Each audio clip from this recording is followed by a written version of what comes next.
I plan to go to college outside of the state of Alaska.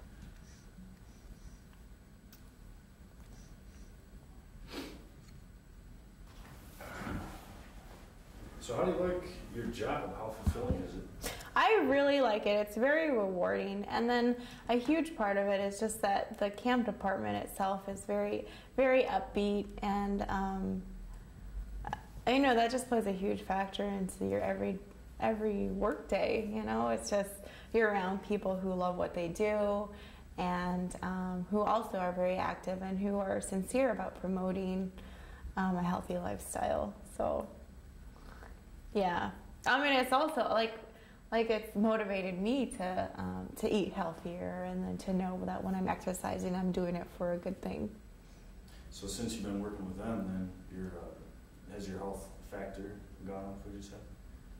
Well, I've always been a very active person, and I think I'm pretty health conscious. But I just know that I'm more I just feel like I understand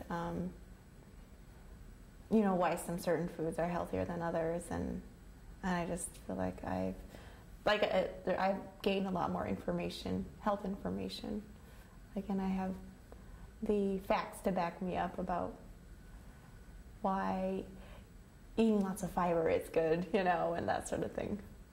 Okay. So you were, there was a 58, what was that? 58%? Okay, so the diabetes prevention program did this major clinical trial, like a research study, and they got a group of participants that were pre-diabetic, and pre-diabetic means you're at a range that is not diabetic yet, like your blood glucose levels aren't at a point to where you'd be considered diabetic. You would be just below that range. It's kind of like borderline diabetes. So they had these participants, and what they did was they had like a very intense study done with them to where they had lifestyle intervention, meaning they added 150 minutes of exercise into their day. They saw very moderate weight loss, between like 5 to 10% of weight reduction, and then they also had a reduced fat diet and a reduced calorie diet as well. And with this lifestyle intervention, 58% were able to decrease their chances of getting diabetes. And you know, that's really significant. That's a very significant number, to the point where Congress was like, okay, you know, we're going to continue this funding. And that's kind of how we got our grant. We applied for this competitive grant, and we're very fortunate to have gotten it. So now we're actually doing the same thing that this clinical trial did. You know, we're now recruiting pre-diabetic people in Nome, and then from there on out, we're going to go to the different villages in the Norton Sound. So we'll also be helping these participants to add 150 minutes of exercise into their day, reduce their weight by 5 to 10%, and then have a reduced fat diet, and hopefully, you know, just see improvements and results like the diabetes prevention program did. What kind of timeline are you looking at for when will you be, you know, garnering results? Well, the sessions themselves, we have 4 different sessions, and they're at least 16 weeks long. I think overall, like from the very beginning, it's a 5-year program, a 5-year study. Okay, and so you have 16-week increments where you do like progress report kind of things?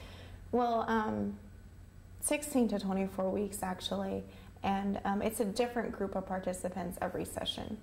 And we try to get at least 12 participants in each session. So the goal is to have 48 people in the Norton Sound involved in this at the very end. Okay, so you have 12 people in each group. And then do you also, I guess you also have like people that are walking off the street and maybe want to get tested, that kind of stuff? Or? Well, we have community screenings if that's what you mean. Maybe talk a little about it. Well, we started off, our recruitment actually started off with sending out at-risk surveys, and we sent them out to all the box holders in Nome. And depending on whether they were high risk or low risk, you know, we sent another letter to them explaining, you know, you are at risk of getting diabetes. And we were very surprised and very fortunate to have such a good response from the community that we had a lot of people come in to get their blood checked. And when they did, you know, with those results, we were actually able to find out if they were pre-diabetic or not. And those that were pre-diabetic, we tried to get a lot of those to come in and to sign up, to sign our consent form to become part of the diabetes prevention program. So basically, do you have like figures on how many, first of all, actually in the first place, you know, responded and got tested, and then of those, how many tested for diabetes or pre-diabetic? I want to say 19 out of 39 of our participants were pre-diabetic. That were only, I mean, I'm talking about those that were IHS beneficiaries. So there might have been more out there, but you know, maybe they weren't IHS beneficiaries, so we weren't able to work with them. And it's only because we're getting funded by IHS. Okay. Mm-hmm. That we're targeting the American Indians and Alaska Natives. Okay, so you're saying this mailbox thing, you only sent them to IHS? No, we actually sent them to everybody. Okay. Because it was a lot easier to do it that way. Everybody else think? And then, I mean, we actually sent back letters to everybody else who replied, you know, just to kind of let them know what prediabetes is and how they can prevent from getting diabetes. So it was one way for us to just put the awareness out there as well. Mm-hmm. I can't think of much else. Okay. Here, unless there's anything else you might want to say about. I guess if there's any kind of mission statement, well, I guess that'd be to lower diabetes. But anything maybe you could say to people that would almost be like an advocate or some kind of thing like, wow, it's a killer. Maybe people don't really necessarily understand how bad it is or something like that. I think the main thing I would want to say is that diabetes is a chronic disease. I just like to emphasize that, you know, once you do get diabetes, you have it forever. There's no way of turning back. So everybody has the power, though, of not getting to that point. You know, diabetes can be prevented, and you do have the power to prevent it from happening. You know, and it's just little steps and little decisions that you make throughout the day about your diet and exercise, and that's the main. Those are the main factors in preventing it. Is just getting your daily activity, getting your 30 minutes of exercise a day, and you know, eating a healthy, balanced diet. So, yeah. Oh, all right. No, that's great. That's good. Program. We're from Norton Sound Health Corporation, and we're just here just to give you some healthy tips on healthy living and how to prevent diabetes, how not to get diabetes, and to stress how important education is to you, both with physical and mental education, just for you. And first, we're just going to kind of do a warm-up. This is Rita. Rita was introduced earlier, and you all probably know Gussie. She's from here. And I'm Joe Garnie. I'm from Keller. And I'll just tell you a little bit about myself. I've run Iditarod, I think, 16 times. So I've been here a few times. I've run this race here, I think, 2 or 3 times, and several other races. But let's just start with an answer and talk question here. If anybody, just to get anything out of the way that you might want to ask, whether it be health related or with dog mushing or anything. Let's start here. Just How many dogs do I have? I have 36 dogs.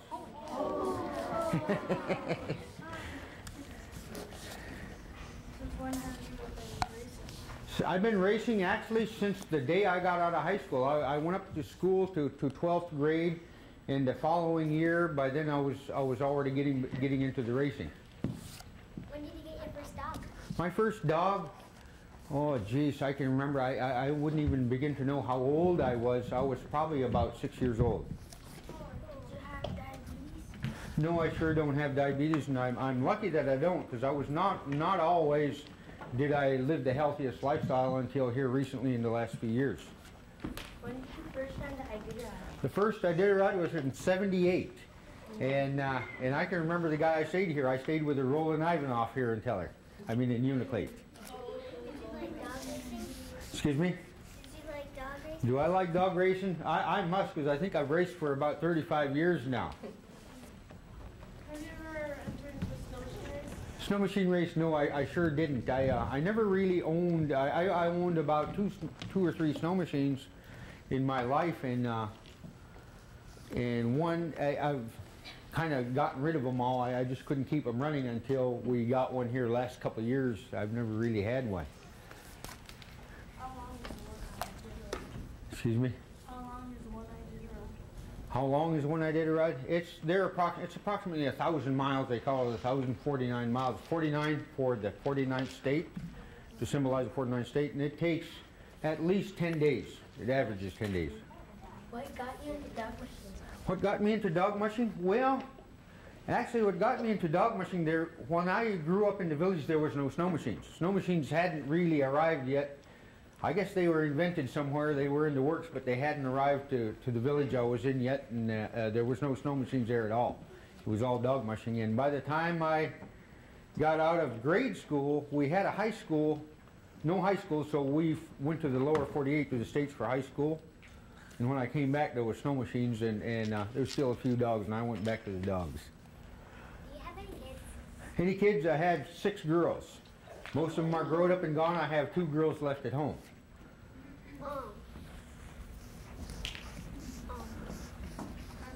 Where were you born? I was born right in Teller. It's where I live still. When did you get your first dogs? My first dog sled?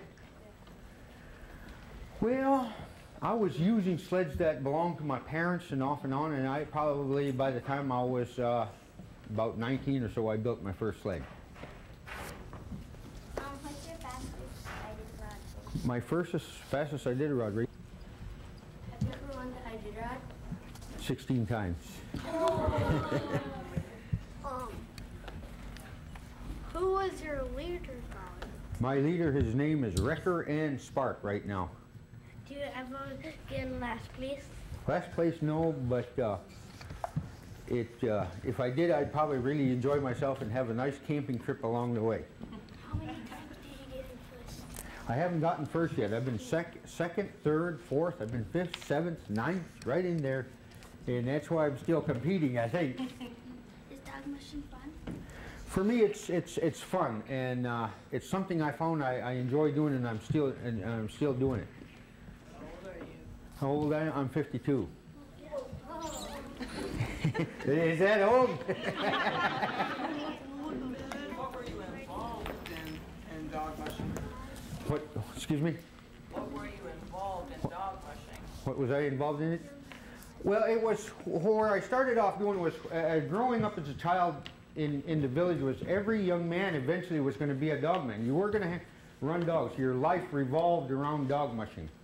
Whether it was the food you ate, or the water you drank, or the income that was brought into the family was brought in by dog mushing. Your life just revolved around it, and we took a long apprenticeship program. You know what an apprenticeship program is?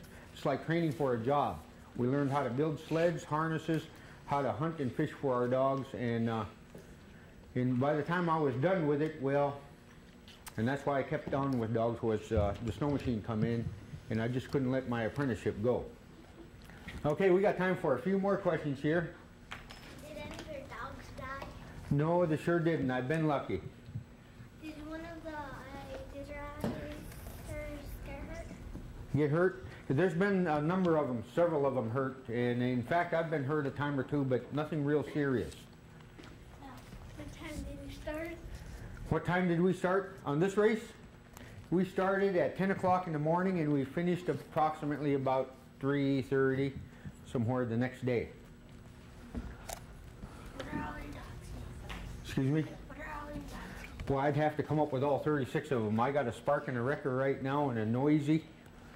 And I don't think we got time to go through the whole list.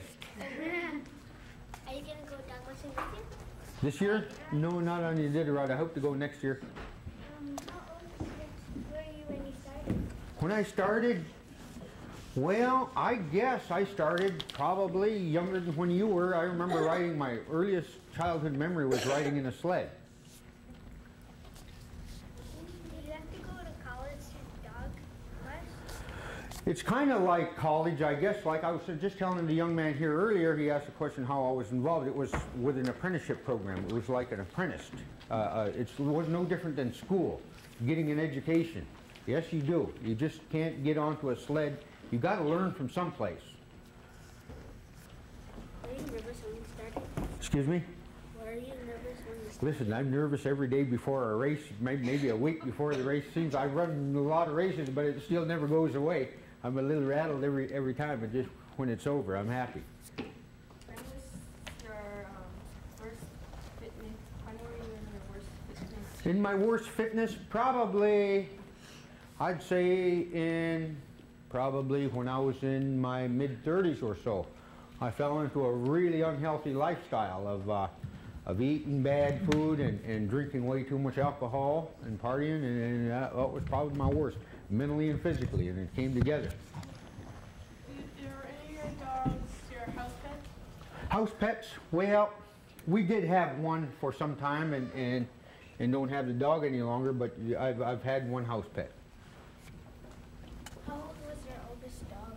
My oldest dog probably was about 14 years old, and I have one right now that's 11 years old. How old are your dogs in dog years? In dog years, they say it's 7 years to a year.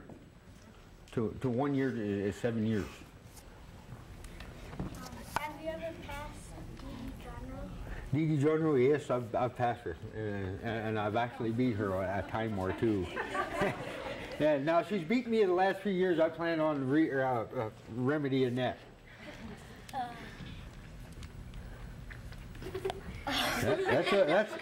That's okay, buddy. It happens to us all. Have you ever got lost during the hiking? Actually, I did. A dog get lost? Oh, I would never mind that. Get lost on the trail. For me? Oh yes, I tell you, my very first Iditarod, I wasn't ready. I got lost and was wondering what I got myself into now. You remember now? Did you have any food? Did I have any food? Listen, I've taken more than enough food. I've been caught out there with not enough and got pretty hungry, so I learned a lesson.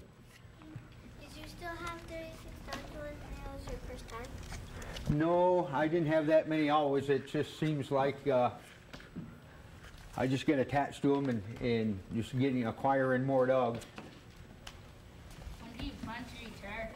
Retire? Well, that's a heavy-duty question. I know I'm beginning to slow down a little, but I have no immediate plans on retiring. I'm probably always going to have a few sled dogs. What do you do with your dogs in the summer?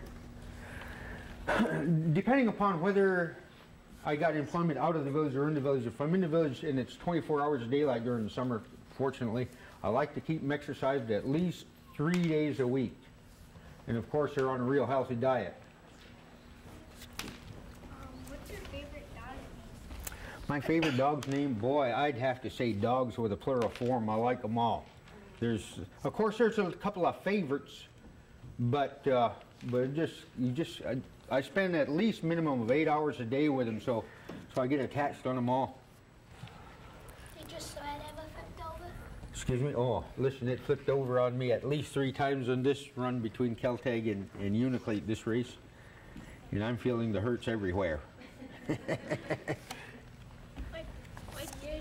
start?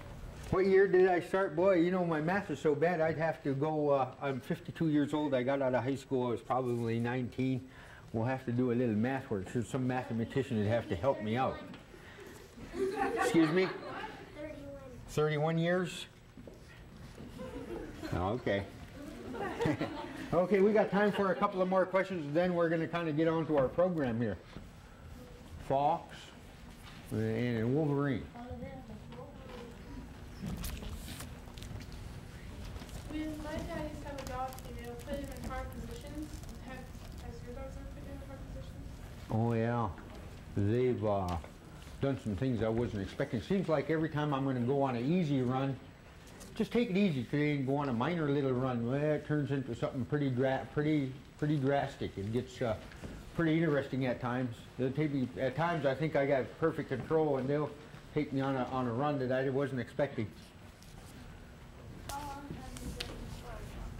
How long did you go without sleep? Without sleep? Well, this trip we started at 10 in the morning, so it was a little over 24 hours. But like on the Iditarod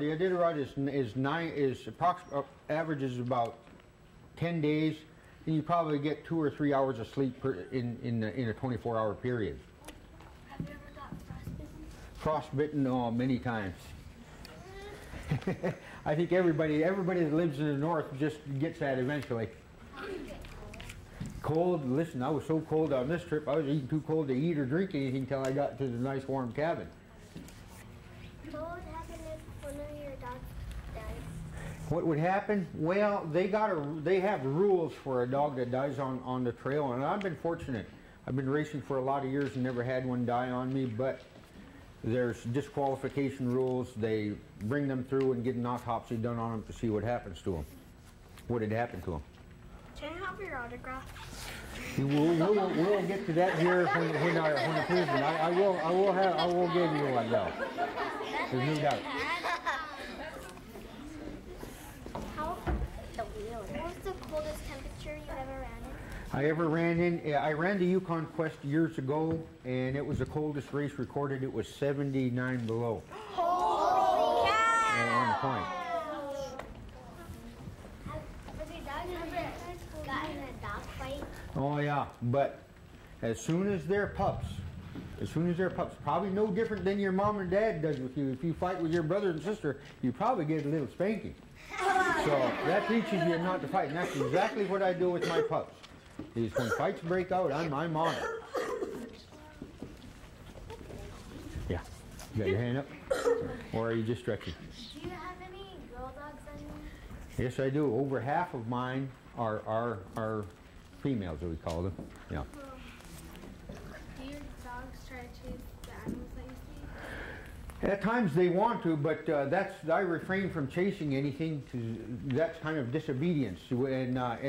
And in the early years, before we used dogs just for racing and for touring, when they used them for hunting and for fishing, that was an absolute no-no, because you were actually sneaking up upon them. So you didn't want to just necessarily chase them down.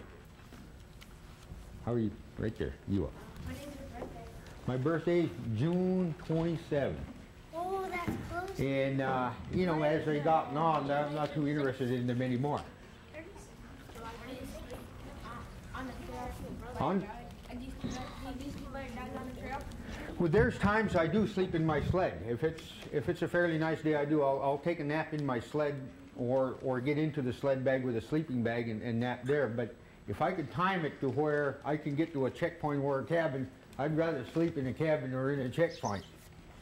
How many dogs do you use during the race? During the race, 16 is the most you could use, and 5 is the least. So in between. Mostly I'd like to go with 16, but I've finished into Nome with as many as 5.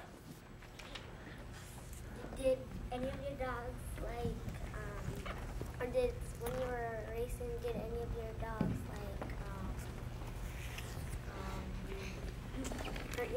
hurt you? Hurt me? No, I haven't been lucky. I've never had a dog. I had one accidentally years ago when they were fighting, accidentally bite my hand, but it was accidentally, and it did hurt. Do Did one of your dogs ever get sick when you were racing? Yeah, they did, but they have veterinarians on the race. A veterinarian, you know what a veterinarian is? Yeah. Okay. No, veterinarian is like a doctor that it's for animals. And they have one in this checkpoint so the dogs get treated. Do they wear dog booties? Yeah, they do. If it's conditions where it's going to hurt their feet, we put dog booties on them. What kind of food do you feed your dogs To keep them healthy, I'm feeding fish, meat, some dry dog food that has grains in it, X amount of fat. Depending upon the temperature, I'll feed more fat if it's colder out. Definitely I feed a lot of water to keep them hydrated. That's real important. Is a well-balanced diet. You kind of know your food basics, don't you? Your food. We're going to kind of hit that here in a moment, but that's the key. Each dog is no different than you and I. They're all athletes, so they have to really have to eat good food in order to perform the level that they're performing at.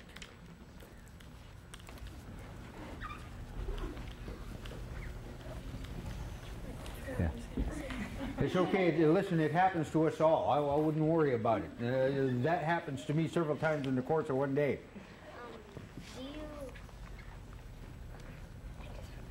That's okay too. Have you ever had hypothermia? Hypothermia? We're close to it. In the years past, I've been to the shivering and shaking point. Do you bring a gun? Sometimes I do and sometimes I don't. It all depends upon the year and snow conditions. You know, if it's deep snow, most don't like to get off the trail. They're attacking. What's your wife's name? She's here, Mary. Have you ever fallen in the ice? Yeah, unfortunately, I've made the mistake, got careless, and fell through thin ice. What's one of your daughter's names? One of my daughter's names, Ashley is one, Jaslyn is the youngest. Did you ever get badly frostbite on the face? During the race, I've frostbitten my face a little. I've been real lucky and fortunate that I had enough, How many trick points have you excuse me, How many trick points have you how many checkpoints? There's approximately 20 checkpoints, and they vary from 18 miles apart to 100. Did you ever attack your dogs? Yes, I've been attacked twice before, and it was pretty. I seen you at Old Woman, didn't I? Yeah. Yeah. Okay. I was wondering where I seen you, but yeah, I've been. It was pretty scary. It was pretty hair raising. What happens if you purposely kill one of your dogs on the track? He would definitely be disqualified and barred from racing any other races in practically in the state, probably. Did you have any Wolverines attack you? No, I sure haven't. I seen one, and believe me, it wasn't even in Alaska. I raced a dog race in Minnesota, and that's the first time I ever saw a Wolverine. Some years I do, and sometimes I don't. I've always reluctant to take one just for the weight, but some deep snow years I've taken one. How many places are there? Places, it goes however many mushers in there. That's a place. Wherever you come in, and not everybody's racing to try to win. Some are in there for some personal satisfaction to take the trip or to enjoy the trip. And then there's competitive ones, but usually the money positions I think are 1 to, as far as Iditarod, it goes from 1st to 22nd, somewhere in there. It may be a little more. How many mushers are there? Oh man, I'd be, in Iditarod or just all over. Iditarod, I think this year they may have their record highest number is 80 something odd mushers.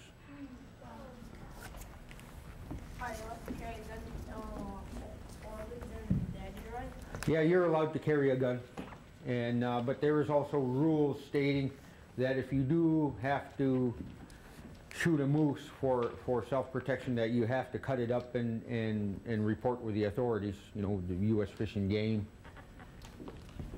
How much money is the cost Well, that varies. I would say the minimum would be would be $25,000 would get you minimum to run the race. Have any of your dogs passed out? Passed out? Hey, you know, when I stopped, if they're real tired, oh yeah, they go right on to sleep. Have you or your dogs have any scars? Any scars? Oh yeah, I've got scars everywhere, and some of my dogs do. Okay, kids, I'm going to tell you what. Okay, let's get one more here. Listen, don't pay.